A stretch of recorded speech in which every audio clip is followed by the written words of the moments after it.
I'm John Batchelor, Mary Kissel, the editorial board of the Wall Street Journal, and we're joined by Patrick Chovanec of Silvercrest Asset Management. Because Affordable Care Act, Mary and I have anecdotes. We can fill the evening with anecdotes, but there are more coming online. The Affordable Care Act is now presenting a battle royal. There are many metaphors for this. A food fight, very large food fight, very expensive food fight on Capitol Hill, not just between the Republicans and Democrats, but between the House and the Senate, between factions within the House and the Senate, on the basis of a fight over two things. They're very dry.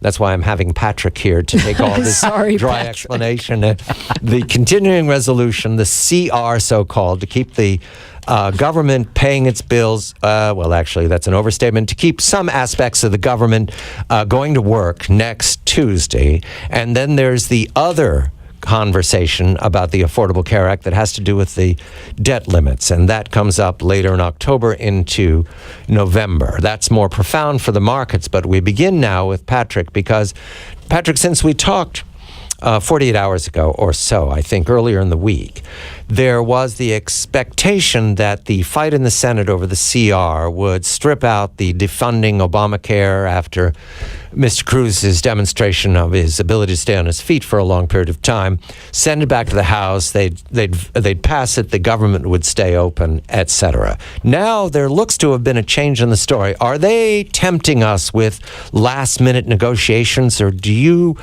sense that there's a change in the weather in Washington and that CR is now the first choice for the Republicans and the Democrats?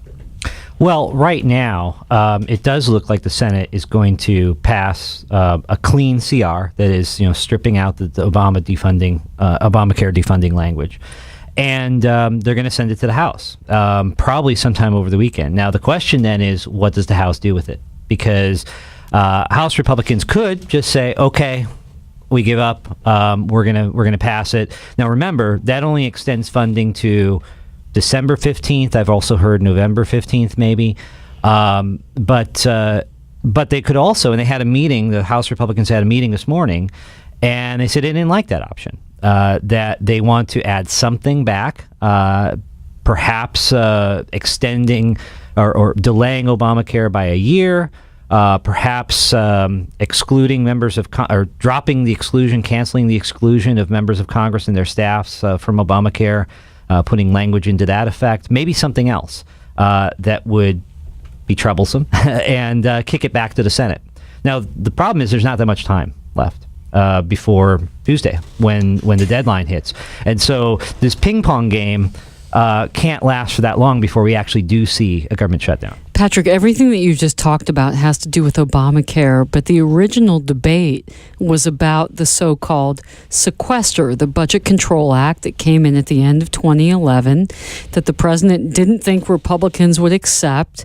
They did, and they got in exchange 10 years of budget cuts.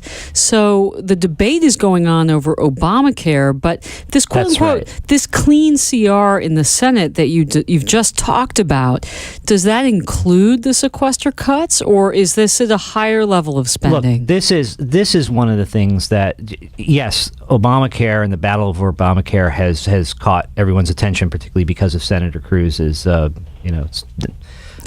non-filibuster, right? Whatever it is, yeah. But grandstanding. But Opera. But really, Obamacare or not, we were going to have a budget battle this fall over sequester, because sequester was a backdoor victory in a sense for Republicans during the whole fiscal cliff episode, and the Obama administration is determined to undo it. They don't like it. That's right. And so, yes, right now the focus is on a number of provisions involving Obamacare, but fundamentally, if Obamacare didn't exist, we'd still be having a battle over levels of... Okay, but that Senate bill that just passed, that quote-unquote clean CR in the Senate, that's going to get passed back down to the House, my understanding is that doesn't include the sequester. I don't know, but what I'll tell you is this: that clean CR can involve a number of things. And one of the things that the Republicans in the House are concerned about is that they're going to kick back a clean CR that has a number of unexpected budget changes to it, including tricky restoration of military funding to kind of hook some Republicans from military districts to want to vote for it. Very smart. There's a lot of there are a lot of pieces here. It's very fluid, and the Republicans don't really know what they're going to get come Saturday or Sunday or whatever. I want to poke around a little bit before we get into the intricacies, any farther into the intricacies of Capitol Hill. I want the Obamacare. I want to focus. I want to pretend that that's actually important here. Okay, just right. Let's pretend that's the what's Affordable Care important Act. here. You're right. What's going on this week is that it's raised this to a fight that's going to go on, I believe, for years. I mean, we're looking at a long-term campaign because the idea of defunding it was always, several bridges too Folly. far. That was But folly. it's certainly raising its profile as a way to define these parties, and that's my interpretation is that helps the aggressors, in this case, the Republicans, because it's no longer fait accompli, get over it, it's law. The Republicans are pushing this in a way that puts the president and his party very much on the defensive. Do you see it that way, Patrick? There are two schools of thoughts among Republicans. The first is, look, Obamacare is going to be a big failure. Let it proceed, let it fail. And even later this year, people will start to see how there are problems with it, and then you can counter it. The other school of thought says, no, whatever its shortcomings, it's an entitlement. And once it gets out there, and once that entitlement gets established, you can point to all the shortcomings that you want, but it's locked in there, and that people are never going to give up those benefits that they receive. So there are two schools of thought. Now, I think that there's nothing to be lost for Republicans for raising all these objections now, right? The question is, are they going to go to the mat over it?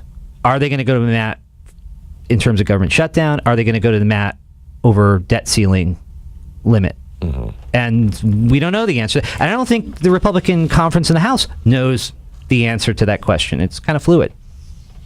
It's not a question over principle. I don't think you see any Republican in Congress who thinks Obamacare is a great idea. No. It's a question of strategy. Right. And I think the frustrating thing for Republicans is that they see a guy like Ted Cruz get up and basically promise to his constituencies something that he can't deliver. The president's never going to sign a defund Obamacare bill because it's the achievement of his presidency. So it's a little futile. Yes, don't you think? A first-term senator coming from a large state speaking against the president of the United States over an issue that can't possibly be adjudicated by the Senate. I can't imagine why that's a good idea. Who could have done that before, Mary? Come on, we're looking at Ted Cruz using Barack Obama's strategy from 2006 to raise his profile. That's straight good-fashioned politics, correct?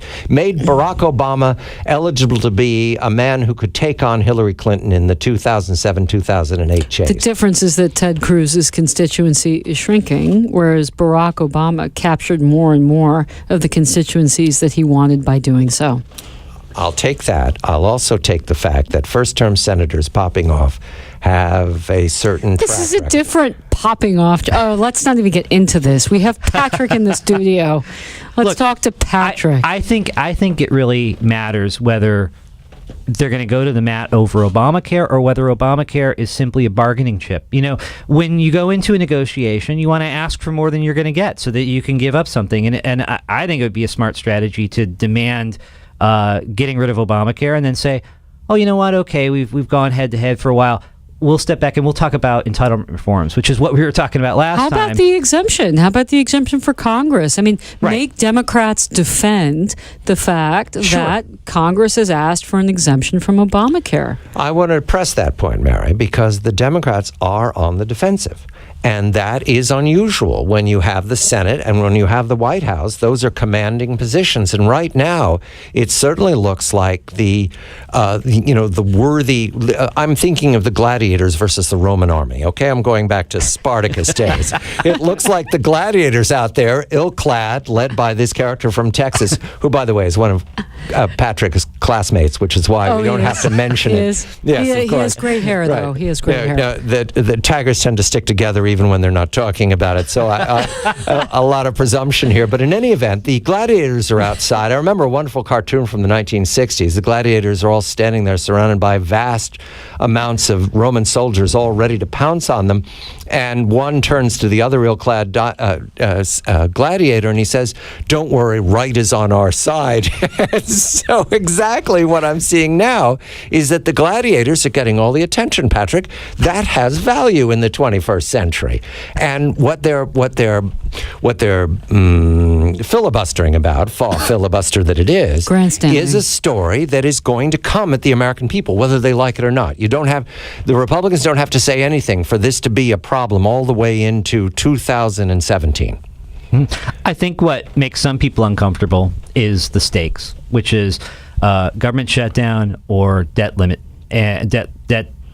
induced default. And we talked last time. I see that the government shutdown is being relatively insignificant in terms of its economic impact, political theater, but not really having a huge impact. But the debt ceiling is a serious issue, and markets now are focusing on that, and that's one of the reasons why you've seen the Dow slide.